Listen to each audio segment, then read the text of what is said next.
Well, welcome to the Cup for Time podcast here at the Canton United Methodist Church. My name is Pastor Clay. I'm joined by Eric Stearns. And last Sunday was Camp Sunday, one of my favorite Sundays of the entire church year. We had Christy Heflin here from Lake Poncet Camp and Living Waters Retreat Center. And so we're digging into Christy's message from Sunday, which was all about how water plays such a vital role in our faith, in Jesus' story, and how camp can be such a place where we experience the living water of Jesus Christ. So let's get into it. Sounds good. I did not know that they had gotten that $53,000 grant. That's fantastic. That's really awesome. There is a son of Dakota's Conference Camping named Tanner Clark, who is now a site director in Wisconsin. And he has shared with me that they were able to add on to their higher ups course. They were able to do a lot of other really cool things with that. So there's a lot of grant money that was given through the UMCRM, the United Methodist Camp and Retreat Ministries Global Board. So, yeah, there's exciting. cool stuff happening across all of our camps as a denomination. Mm-hmm. One of the things that I liked about Christy's message is that she highlighted the different ways that Jesus used the created world in order to explain what he was talking about. Mm-hmm. Because sometimes Jesus was talking about things that were so different. And Jesus was reinterpreting laws that the people of God would have been taught from their infancy and would have been following for their entire lives. And Jesus was inviting them into such a bigger reality called the kingdom of God that he had to find some place to ground his metaphors in order that people would understand and respond. Mm-hmm. And so what's the most common thing when you're in the middle of the middle of Israel? Nature. And so Christy listed off in pretty rapid fire succession, like 9 or 10 different things that Jesus says in the Gospels that are related to the created world. Mm-hmm. She talked about Jesus using water, obviously, and then mustard seeds and fish and figs and yeast and mountains and rocks. And, Jesus used these things to ground his preaching in such a way that people could respond to it. Mm-hmm. Which one do you want to dig into? Yeah, I mean, one of the ones that strikes me the most is the mustard seed. Mustard seeds are incredibly small. For a while, I had one in my desk, and I have no idea where it went because it is that small. Mm-hmm. We have a container of them at home as a part of a spice rack we got a long time ago. The spice rack that no one ever uses? Yeah. Mm-hmm. I don't know what we actually do with mustard seed, but we've never cooked with it. Sure. I've used them at church. But a mustard seed is a very, very small thing. And Jesus says that if you have even faith the size of a mustard seed, that's enough to move a mountain. Like, if we have enough faith the size of a mustard seed, not the smallest of all the grains, but pretty darn small, even if we have that little ounce of faith, God can still use this. God can still work with that in the midst of all of it. So much so that mountains will move out of our way if we just believe that much. And I really appreciate that because there are times where my faith feels like a mustard seed. And I see the mountains around me and I'm like, oh, this is what Jesus was talking about. This is the only way that we're going to get through this, is if I have faith that grows.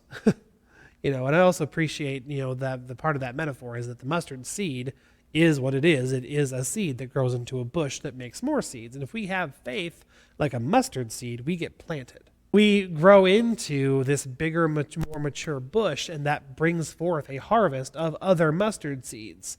And so if we have faith the size of a mustard seed, we have faith enough to share our faith with others, to plant into their lives so that they become a mustard seed themselves, and so on and so forth until you have, the entirety of the kingdom of God. Mm-hmm.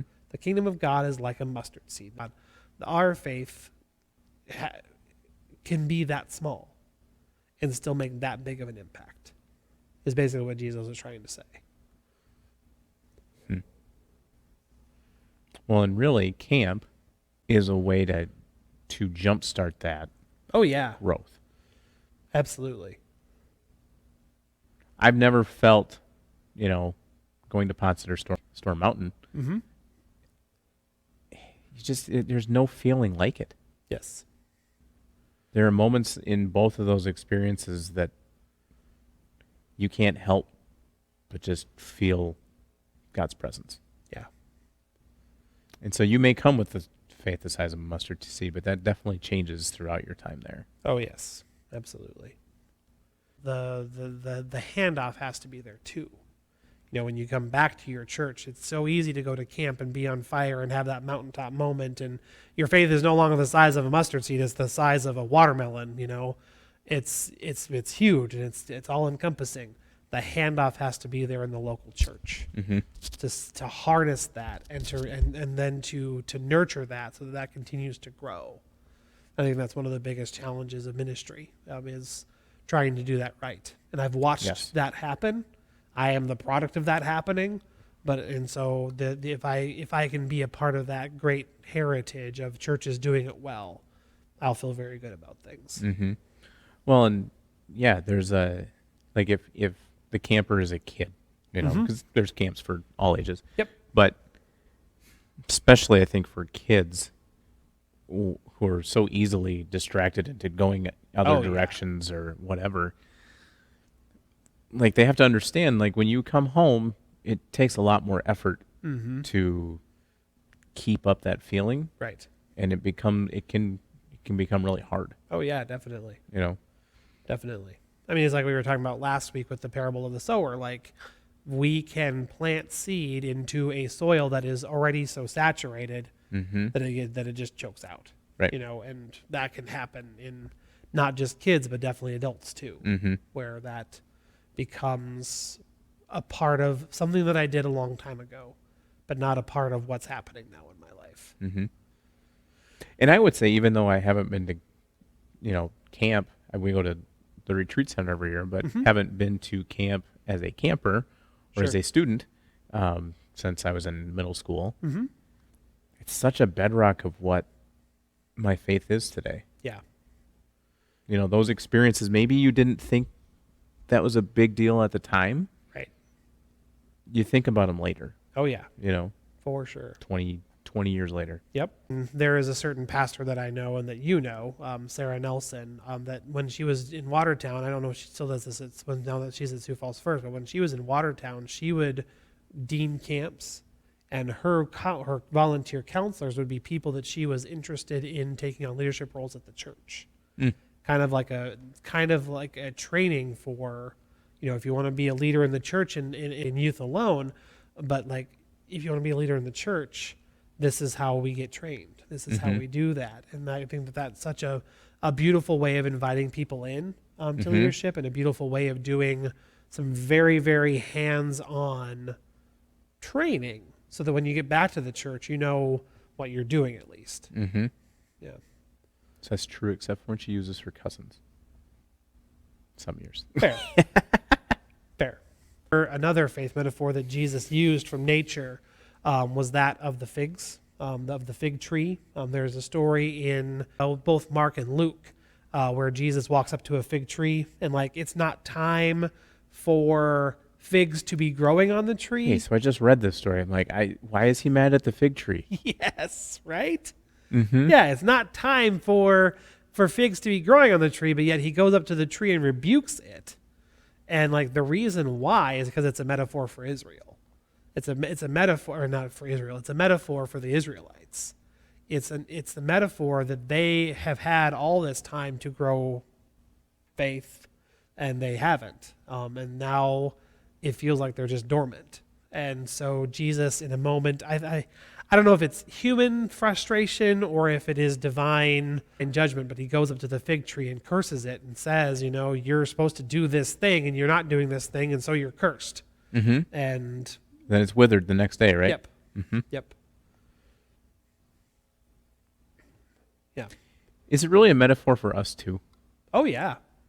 Because doesn't he go into being ready? We won't know the time or day and all that kind of stuff after that. Yep. So is it? I mean, obviously he was speaking to the Israelites at the time, but I Yeah. really that passage really hit home when I read it this week. we really don't know. And Jesus is just saying, like, if you're not ready, you're going to wither here. Yes. Yep. Yeah. And like the punchline of that is that we are just to always be ready because we don't know. That's what we didn't talk about last week. Yeah. Is the fact that, the implication is that our job as Christians is to always be in a place of spiritual health and spiritual growth, that we are bearing fruit. And if not, then, we're not. Yeah. So, yeah.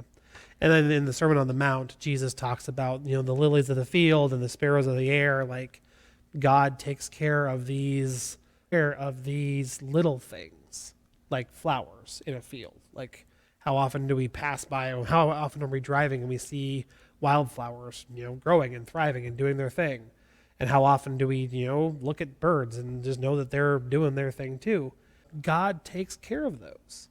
Yeah. One of the things I did a Bible study a long time ago from John Ortberg. He's a Presbyterian minister.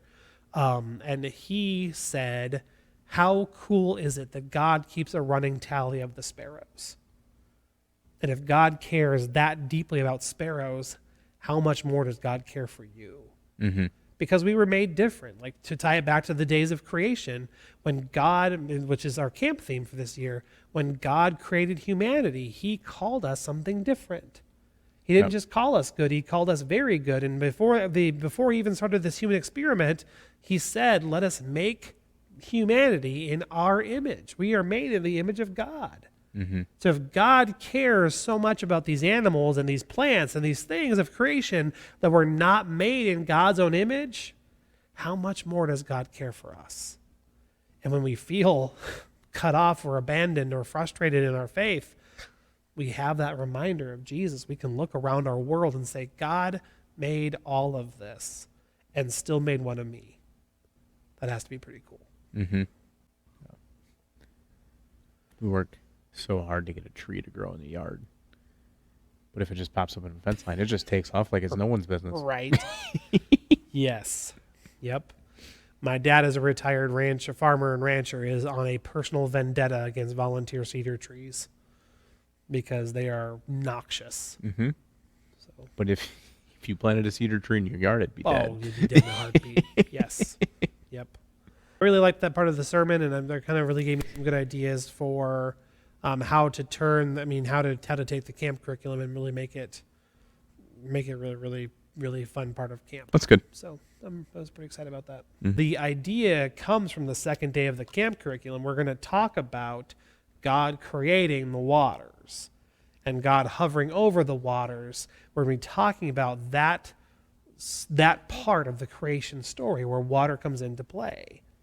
And what water means to us as people of faith. We're going to talk about baptism. We're going to talk about, the times where Jesus did go to, lake shores and retreated and met people. And, there's a scene in the Gospels where he borrows Peter's boat and Jesus floats out onto the Sea of Galilee a little ways and starts to teach from the boat.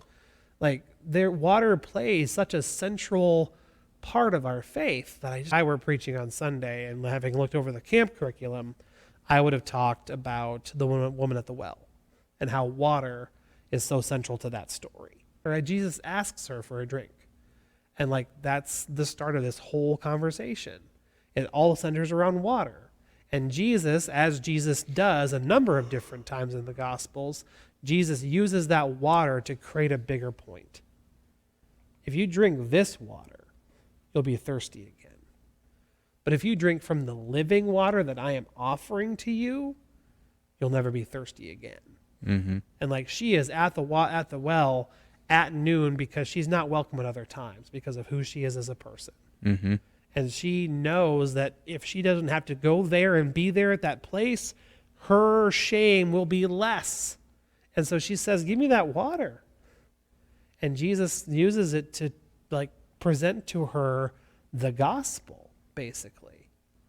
And Jesus was, every good evangelist, but especially Jesus and especially Paul, they were both so good at using images because what they were talking about was so different than what they had, what the general population had in their minds. They had to find some common element in order to talk about things intelligently, or talk about things in such a way that it would connect. And so Jesus used nature, and in this story specifically, Jesus used water as a way of inviting her into something so much bigger and so much deeper. And that's what we do at camp too. Like, we invite people in.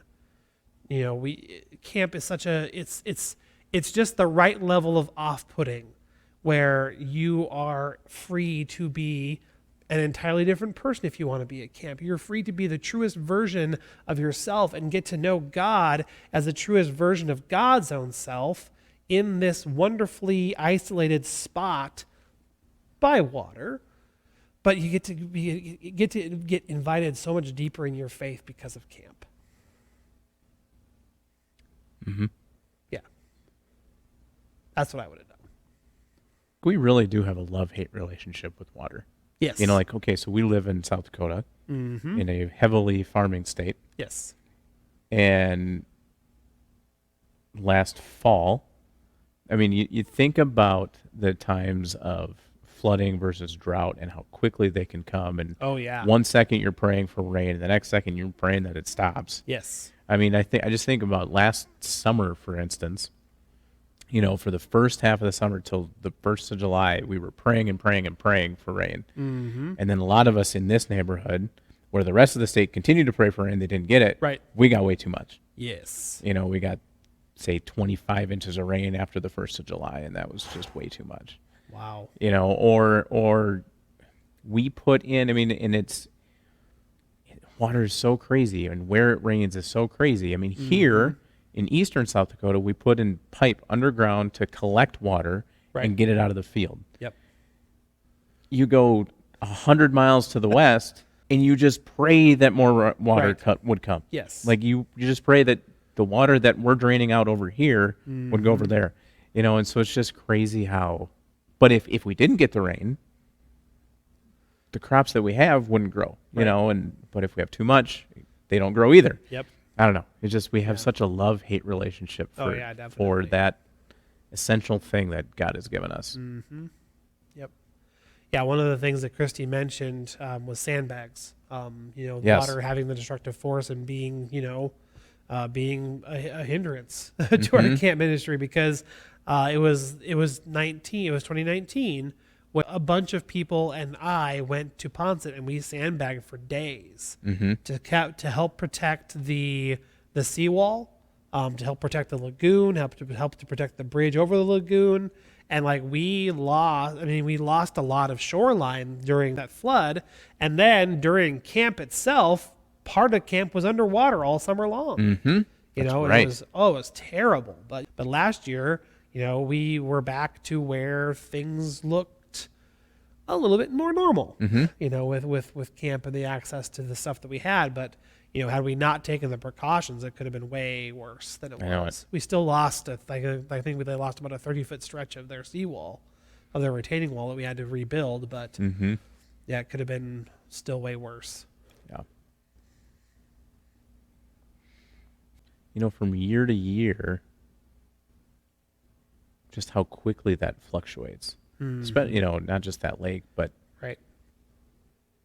you go from panic to panic in it's too dry, panic it's too wet. You go from panic to panic. You know, we went from 2011 where the river, you think about the river flooding in 2011 to the drought of 2012, like that. Yes. You know, it's just crazy. Yep. But yet in the midst of it, God's there. You know, that's the cool part of it, of what our faith teaches us, is that in the midst of feast and famine, in drought and flood, God is in the midst of it. God is with us. And we were, and He made sure we were fine the whole way through. You know? Yep. There are things that happened that were devastating and sad. Yes. But Yep. It was still okay. So what are you going to do with this? I mean, what's your theme for your camps? Yeah. So I dean Minecraft Camp, which is a pretty, that's why I have this shirt. It's a Minecraft shirt. I'm a grown adult wearing a Minecraft shirt. It's fine. So I do Minecraft Camp, and like that whole game is really about creation. I've been doing for years at Minecraft Camp is that every day when we teach the Bible, we have a building challenge. And so one of the nice things about doing a camp based on the days of creation, the building challenges are just kind of built in, We have the ability in the game to create all of the things that God created. And so to turn that into a daily, on day one, we're going to do something about light. You're going to have to build some kind of light source or do something cool and creative. And the nice thing about Minecraft Camp and Minecraft campers is that they have ideas that I can't even fathom. And so I'm going to give them the challenge of building something that has to do with light and just let them run with it. And I cannot wait to see what things they will come up with based on those things. It's going to be light, and it's going to be water, and it's going to be humanity, it's going to be animals, it's going to be, and there are all of those things in Minecraft that just translate so well. And then also we're up in Wesley Acres, where you're going to see a lot of creation through that time too. And so I'm really excited to kind of like the whole point of the camp is to build that bridge between the game and real life, and the game and faith, and the curriculum just lends itself really well to that relationship this year. Cool. In ways that it hasn't it's still been successful in the past, but I'm really excited to see what can come of it this year in particular.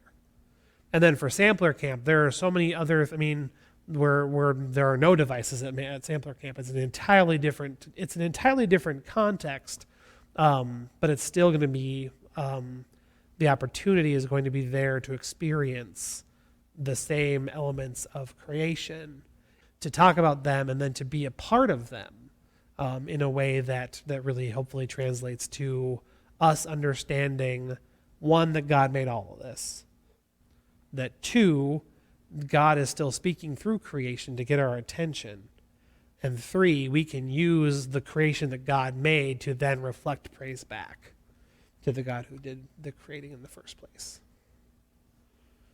That's cool.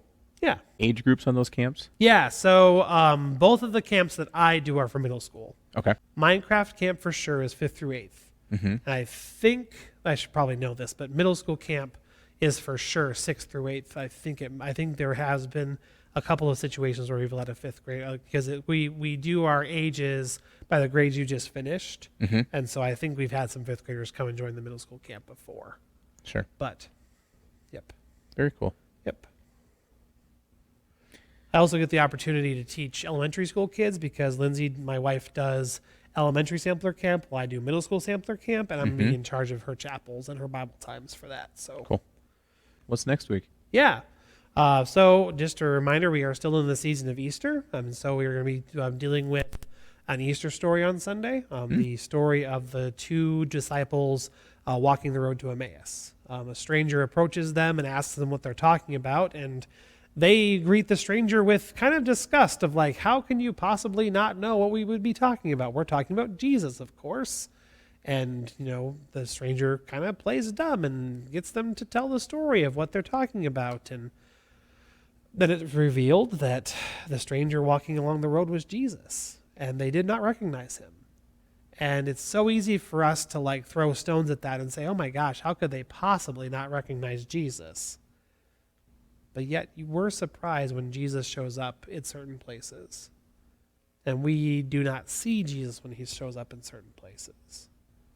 So what does it look like to have the eyes of our own faith opened so that our hearts burn and that we experience the presence of Jesus? So as we walk through this Easter season and walk through now living in the reality of the resurrection of Jesus, how do we put our faith even more in him? Where we're going? Sounds like good stuff. Yeah. Cool. Well, thanks for joining us this week on the Cut for Time podcast. I hope that everyone who has listened to the sermon on Sunday or to this podcast realizes how great our camping ministry is, and I hope that everyone has the opportunity of partaking in that. Please join us again on Sunday here in person or online, and then for the podcast next week. Thanks for listening to our Cut for Time conversation. Join us for worship in person or on Facebook Live Sundays at 10 o'clock Central Time. And now go in peace and serve the Lord.